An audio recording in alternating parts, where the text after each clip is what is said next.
Hello guys! So for today's video, magkakaroon na ng bagong owner si Eve. So kukunin na siya mamaya.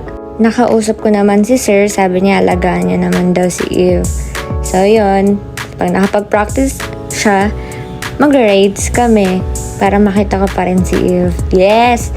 Pero syempre nakakalungkot kasi ito yung first big bike natin tsaka kasama natin sa mga memories. Ayan, dumating na si Sir. Nia-check na yung mga papers. Ayan, huling bomba kay Eve. Mamimiss ko talaga to. Ayan, tatry na daw ni Sir. Hindi ko na na-videoan si Sir kasi biglang nakat. Napuno yung storage. Ayan, magbibilang na tayo ng pambayad ng utang dahil sa bago nating motor. Char! Ayan, magpapaalam na tayo.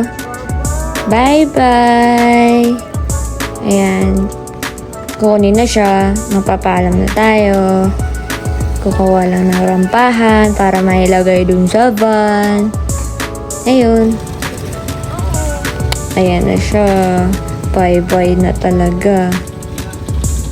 Ang ganda pa naman ng takip ng ano ko. Ang gulong. Crown. Bye-bye. Kaya? Ayan, picture daw kami ni Sir.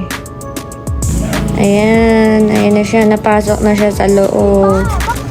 Nakakalungkot. Pero, syempre, nag-upgrade si Eve. Meron na tayong 6R. Kasama pa rin natin si Eve. Yes, malungkot.